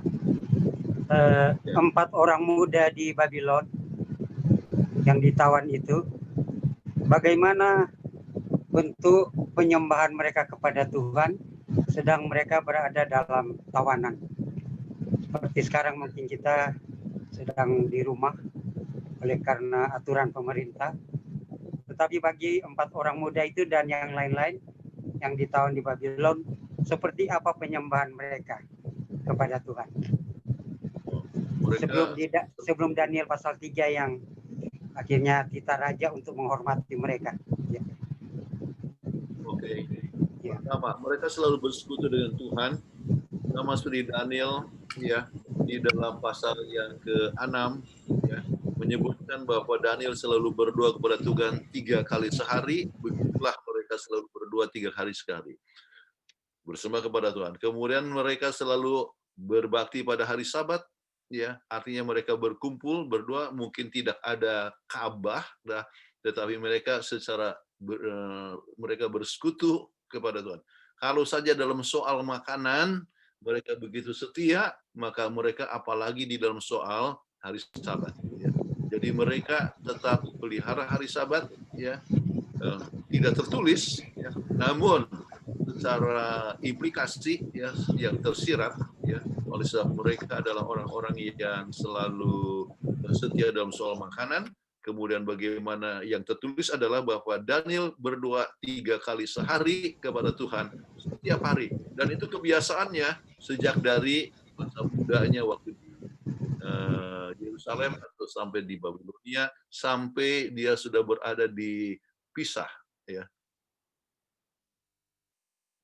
Oke, satu mungkin sambungan itu Pendeta boleh. Mengapa Daniel dia berdoa selalu kiblat ke Yerusalem? Dia menghadap ke Yerusalem. Apakah ada satu magic di sana atau apa? Terima kasih. Ya, itu adalah satu hal yang telah menjadi satu kebiasaan, ya. Dan memang waktu itu kita harus mengetahui bahwa Ka'bah itu ada di mana, ya, di Yerusalem, ya. Jadi selalu mereka itu menghadap kepada Ka'bah, oke. Jadi Ka'bah walaupun sudah diruntuhkan, tetapi lokasinya tetap di sana, ya. Oleh sebab itu merupakan suatu lambang daripada kehadiran Tuhan. Dan ingat, walaupun misalnya Ka'bahnya dimusnahkan, tetapi masih ada dia punya, walaupun disembunyikan, masih ada apa yang disebut apa namanya itu dalam bahasa Indonesia, art, ya, apa namanya ya? Tabut perjanjian. Nah, oke, tabut perjanjian walaupun disembunyikan, tetapi itu berada di Yerusalem, ya. Jadi sedangkan tabut perjanjian itu kan merupakan suatu lambang daripada kehadiran Tuhan, oke, ya, lambang daripada kehadiran Tuhan. Jadi mereka menghadap ke sana, ya. Bahkan, ya, oleh sebab Islam itu sebetulnya mendapatkan pengaruh daripada perjanjian lama, ya. Sebenarnya, ya, doa daripada Muhammad dulu itu adalah selalu pergi menghadap kepada Yerusalem. Tetapi sesudah hijrah, jadi dikatakan barulah menghadap kepada ke Mekah. Ya. Jadi sesudah tahun 632, ya, 632 atau 622, ya. Anyway, ya. Jadi itulah yang dikatakan bahwa sudah menjadi satu kebiasaan untuk selalu menghadap ke sana. Tetapi kita harus ingat, ya, itu bukanlah satu hal yang kita sebutkan serius. Kita harus menghadap ke sana sebab Tuhan itu ada di mana-mana. Ya. Kita bisa menghadap dan berdoa kepada Tuhan menghadap kemana saja. Ya, itu hal yang sangat penting kita ingat. Oke. Ya, Pendeta, ini ada satu pertanyaan yang menarik dari Yani. Mungkin satu hal yang sangat penting untuk saya sebutkan, juga itu untuk membuat satu kontras kepada orang-orang Babylon yang selalu berdoa itu adalah untuk menghadap ke timur. Ya. Kenapa? Oleh sebab di situlah matahari terbit. Okay. Jadi kontras kepada agama-agama kafir yang menyembah kepada matahari. Ya. Dan penyembahan kepada matahari ada hampir di semua agama, semua bangsa, ya, apakah itu Persia, ya, ataupun di Mesir, ya, dewa Ra, ya, kemudian dewa Mitra, ya, kemudian dewa Zeus, ya, untuk Greek, atau India dewa Surya, ya. Jadi itu ada di mana-mana. Jadi penyembahan, ya, kepada matahari itu adalah satu hal yang umum, maka sebagai kontras, ya, dia menghadap kepada Yerusalem. Ya. Oke. Oke, Pendeta, ini ada satu dari Yani. Ya. Salahkah atau bolehkah kalau kita ke kuburan pada hari Sabat? Terima kasih dan selamat Sabat.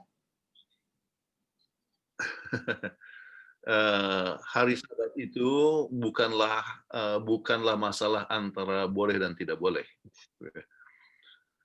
Hari Sabat itu adalah hari bersukacita di mana kita bersekutu dengan Tuhan, ya, dan menyimpangkan akan berbagai macam kegiatan yang bisa memalingkan kita daripada Tuhan. Ya, kalau saja datang ke kuburan itu mendekatkan kita kepada Tuhan, tidak menjadi masalah. Ya.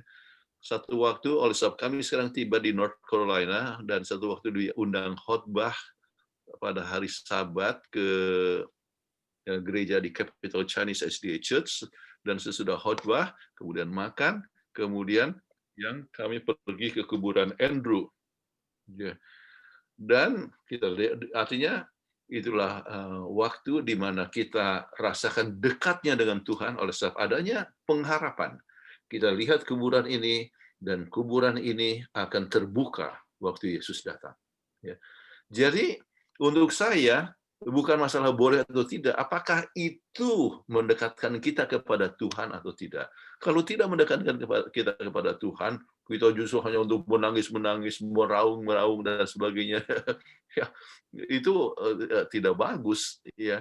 Tetapi kalau kunjungan ke kuburan menyebabkan kita lebih dekat kepada Tuhan, menyadari akan keterbatasan manusia, bahwa kita juga akan mati seperti kuburan yang sudah ada di kuburan ini. Kita semua akan mati dan kita harus bergantung kepada Tuhan, dan kita punya pengharapan hanyalah Tuhan. Untuk saya tidak jadi masalah datang ke kuburan hari Sabat. Oke. Baik, Pendeta, satu lagi yang terakhir mungkin ini dari Bapak Ismail Langgo. Apakah beribadah pada hari Sabat lewat virtual, Zoom, dan lain-lain itu berkenan kepada Allah? Peribadatan yang benar, dan adakah di tulisan Nyonya White? Waktu zaman Mrs. White masih belum ada virtual, ya, belum ada COVID, belum ada belum ada Zoom, ya. Internet pun belum ada. Ya.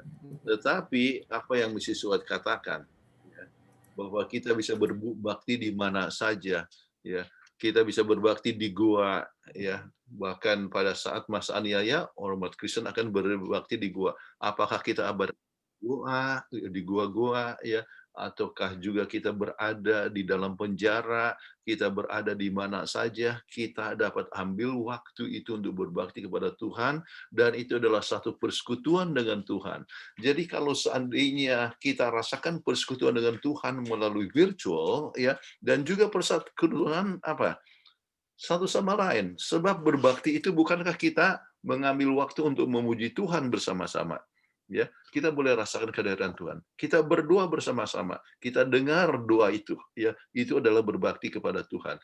Kemudian kita mendengar firman Tuhan. Tuhan bersabda kepada kita dan kita rasakan itu adalah sabda Tuhan. Maka kita berbakti kepada Tuhan, ya. Kemudian melihat akan wajah-wajah daripada saudara-saudara yang ganteng-ganteng dan cantik-cantik di depan saya ini, ya.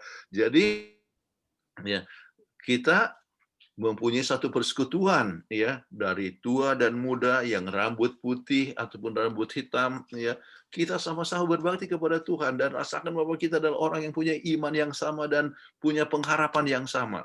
Jadi secara virtual tetapi kita rasakan kebaktian itu ya, dan saya percaya Tuhan berkenan.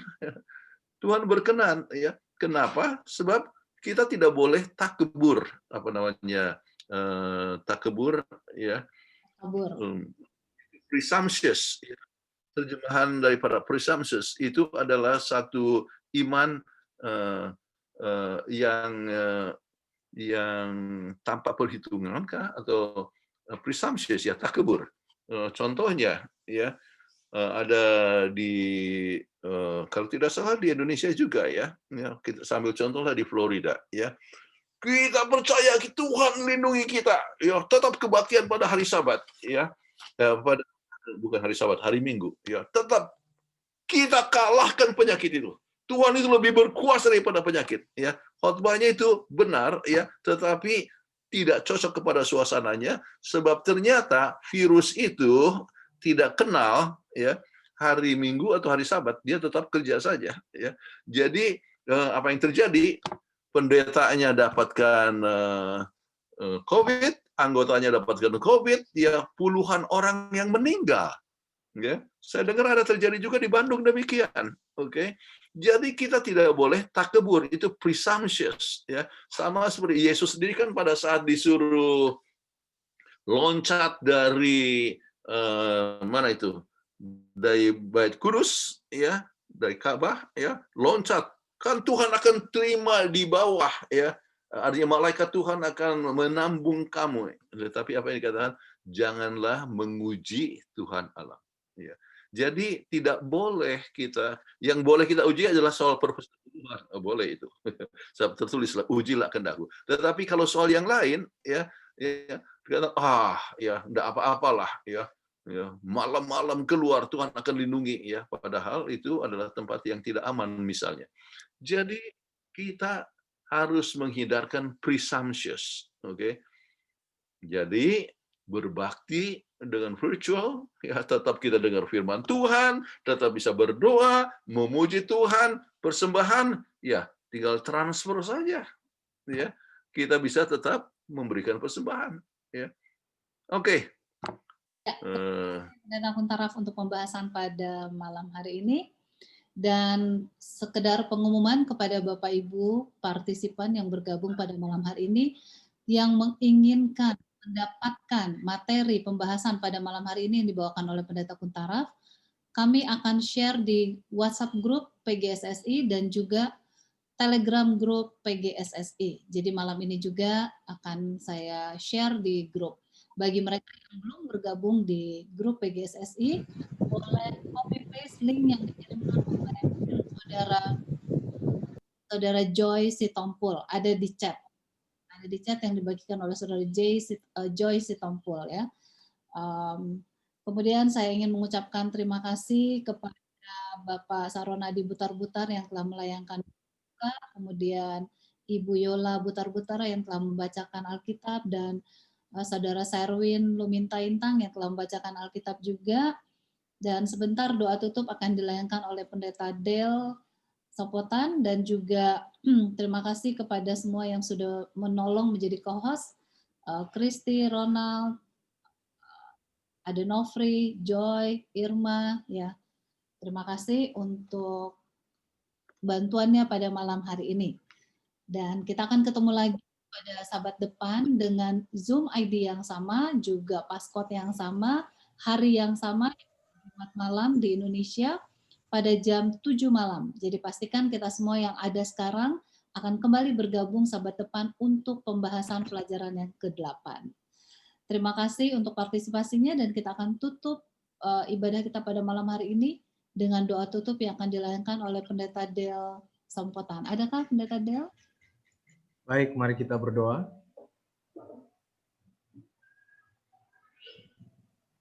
Bapa kami yang bertakhta dalam kerajaan surga, kami naikkan syukur dan terima kasih kepadamu. Oleh karena kesempatan yang indah Tuhan berikan, kami boleh bersama-sama mendengarkan pemaparan pelajaran sekolah Sabat pada minggu ini, perbaktian dalam pendidikan yang sudah disampaikan oleh hamba-Mu Pendeta Jonathan Kuntaraf. Terima kasih untuk pencerahan yang boleh kami terima pada malam hari ini. Biarlah ini menolong kami, bukan hanya untuk kami ketika kami akan diskusi dalam kelompok diskusi pelajaran sekolah Sabat kami masing-masing, tetapi pelajaran ini juga dapat membangun karakter kami untuk menjadi serupa dengan Yesus, untuk mengikuti apa yang Tuhan inginkan di dalam setiap perbaktian-perbaktian di gereja maupun di dalam rumah tangga kami, maupun di mana saja kami berada. Berkati hamba-Mu Pendeta Kuntaraf yang dari waktu ke waktu selalu melayani untuk PGSSI ini, kiranya hikmat dari sorga dipertambah-tambahkan, kesehatan, kekuatan, kebijaksanaan menjadi bagian Pendeta Kuntaraf. Demikian pula semua koordinator acara ini, mulai dari Ibu Peggy Wowor dan kawan-kawan, Tuhan memberkati semua anggota grup, baik di WA Group maupun di Telegram, bahkan semua yang hadir pada malam hari ini dalam Zoom meeting. Tuhan kiranya memberkati kami. Sepanjang hari Sabat ini kami boleh berbakti di dalam roh dan kebenaran. Terima kasih Tuhan, Engkau telah memberkati acara ini dari awal hingga pada akhirnya. Di dalam nama Tuhan Yesus kami persembahkan doa ini. Amin. Amin. Amin. Terima kasih Pendeta Del dan juga kepada semua. Lagi terima kasih untuk partisipasinya pada malam hari ini dan kita akan ketemu lagi pada Terima kasih Pendeta. Terima kasih. Thank you. Terima kasih.